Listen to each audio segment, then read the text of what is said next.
Into that, I want to talk to you about Suella Braverman, of course, dominating the news headlines. Again, we covered this yesterday, didn't we, the article she wrote in The Times, where she basically accused the police of playing favourites, treating those on the left when you're protesting very differently to perhaps those on the right. The pressure is now mounting.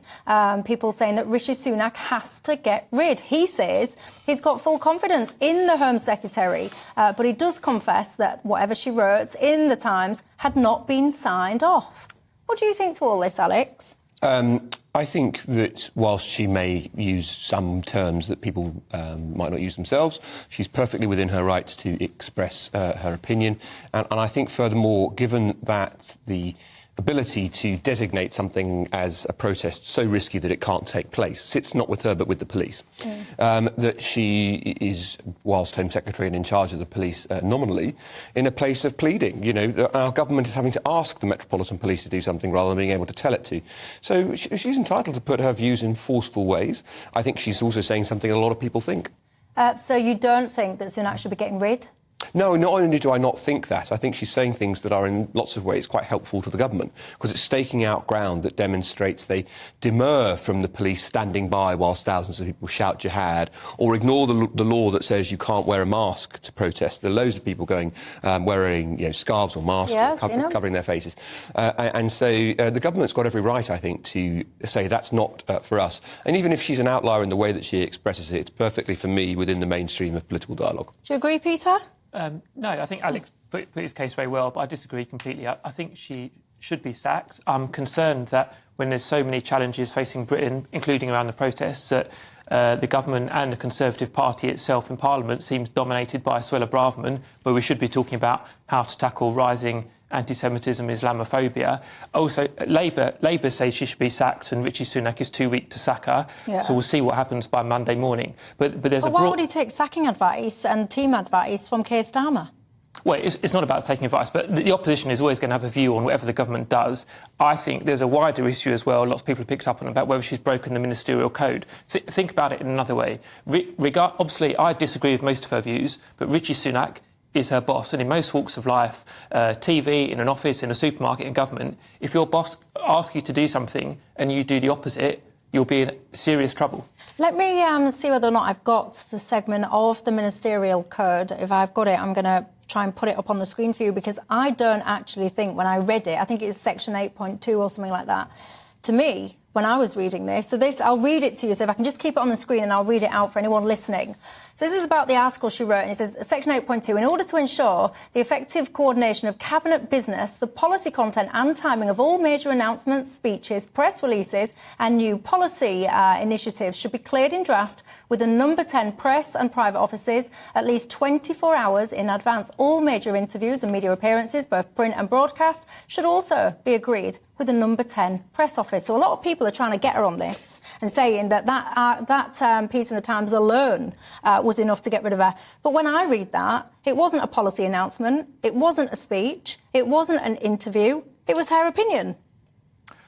I mean, that's a defence put out by her aides, sources telling newspapers it's just her opinion. Well, but she holds it's more than that, it's one of the great offices of state, Home Secretary. There's an international crisis in the Middle East, which I think left or right, we're all very saddened and distressed by. But then there is conflict, very sadly, on the streets of Britain. By the way, I don't lump all the protesters together. Some are genuinely people that want peace, but clearly there's a minority who want to stir up trouble. But on such a sensitive issue, just to chuck out an article like this, ignore the comments. And it wasn't that they didn't see it. Downing Street saw the article, requested edits, and her team, or her, Suella, refused to make them. So it's basically sticking two fingers up at her boss on such a sensitive issue. And my worry is, finally, that it makes it all about her. Well, Alex's side... I don't know. Look, it's storming a teacup, really, isn't it? I thought you were right when you said, why would you take your advice from the opposition? When the opposition says X must go, it normally means X is doing a pretty good job and they'd rather get rid and move on to someone they can have another go at. The point about this is, if you manage to bring down a minister, you don't just say, well, there we are then, everything's fine. You can try and bring another one down. I thought Dominic Raab went over something he shouldn't have had to go over. But the point is, when they bring someone down, they just move on and try and get the next one. Indeed, the week after, I can't even remember who they moved on to next, but they were trying to defenestrate some minister or other. Steve Barclay, they tried to get rid of the week after Dominic Raab. So the opposition's going to make these noises. On the point you were making about the ministerial code, which of course they try and use as some sort of gotcha, not only was this not policy, it definitively could not be policy because she doesn't have the ability to determine what protests go ahead or not. In fact, she is not able to designate something as a protest that ought to be banned. So it's impossible for it to have been policy. Look, in the to and fro between her and Number 10, if they got something wrong at her end, oh well, but it's not a hanging offence. And what about other stuff when she was saying about that some people choose to live in tents, for example, as a lifestyle choice? Well, we have, the biggest issue for me in homelessness in this country isn't that. It's the number of veterans who are homeless, often with mental health problems. And for me, there is no excuse in a civilised society for having those who've served your country in uniform living on the streets. For me, that's where I put the emphasis, not on the point she's made. But, you're capable of thinking more than one thing at once. Do you disagree with what she said? said? I don't think I do particularly. There are some people, and indeed, sometimes they're going to need some assistance from the state, but they are there because they have refused help from the state. And at that point, you can say they are doing that by choice. Yeah, and I've got to say, I don't understand this massive sensitivity because what she said was true.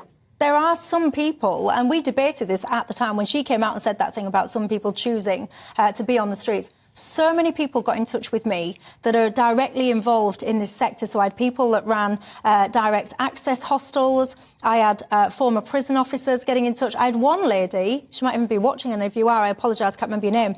She was telling me about her two brothers. They want to use drink and drugs and they've been asked to leave the family home and they proactively choose to be on the street. She was telling me they weren't going to a hostel because they can't take the drink or the drugs. So my point was, in summary, Suella was accurate in what she said.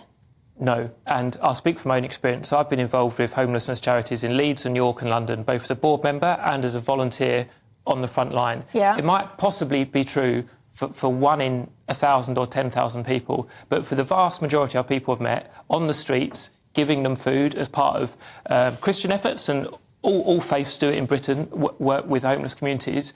The vast, vast, vast majority of people do not want to be there. And as Alex rightly indicated, there are lots of other drivers like abuse, veterans not being looked after, addiction, and it is disgraceful to say people want to be there. And as we go into winter, it is unbelievably But why ignorant. is it disgraceful if it's true? Do you concede? Because she said her first sentence on that message was she wants to support people that are homeless. She thinks that British people are compassionate. She doesn't want to see people on the streets. She then moved on and she was talking about people, perhaps from a foreign culture, that don't have a problem with choosing to live in tents on a street. Well, I can tell you, I've met hundreds, if not thousands, of people on the street and spoken to them one-to-one. The vast, vast majority do not want to be on the street. And when you talk to them... But we conclude that the vast, vast majority do. I'm not talking about the vast, vast majority. I'm talking about the other people that are not in that category. Do you concede that there are some people that do make that choice? I've never met one. Oh, well, I'd be surprised. I mean, I can't gainsay your experience, which, of course, I respect. But, I've done I dare say we all have done our bit to volunteer, and I volunteer at a homeless shelter. I wouldn't embarrass it by saying which one, but I also, my time at the criminal bar saw a lot of people who were homeless, because just like a lot of things, the poorest in society often disproportionately represented in those who go through our court system. And there were always some people who couldn't take drink or drugs into their homeless shelter, or were kicked out of it because they were in a shelter and were found to have been drinking or using. And in effect, I suppose, it depends on how you define her term of choosing to be on the street, they had chosen to be on the street. Would I call it a lifestyle choice? I'm not sure I might use that term, but the point she's making is a valid one. Do you think that this is all about an effort for Suella to become the next leader of the Tories? Oh, you see, that's loads of people have speculated on that. No, I don't. I think she's saying what she thinks. I think she's making a valuable, or at least from my perspective, valuable, for any perspective, I think, useful point that lots of Tories agree with. And it's possible to actually take a position that causes controversy without being a leadership plotter. Just think about how many leaders the Tory party's had in recent times. I've lost count, quite frankly. We can't go around having another defenestration, right? So, no, I don't think it's a leadership bid. And there should be room in society for leading ministers to be able to make a point without someone saying, you're trying to become the leader. Briefly, do you think she wants to be leader? I think she does, but more importantly than me, it's actually Tory backbenchers briefing the papers saying this is what she wants to do. One very quick word of warning, we were talking about earlier, in Tory leadership contests, the favourite rarely wins. Well, there you go. That's Peter Edwards' words of warning that I shall leave you with. What do you make to it all? I've got to say, there are certain uncomfortable truths in our society. They're not pleasant things to admit, but that doesn't mean that they're not actually happening. And I do believe that Suella Braverman, I know she echoes what a lot of you guys think at home, but if you completely disagree with her, get in touch and tell me why.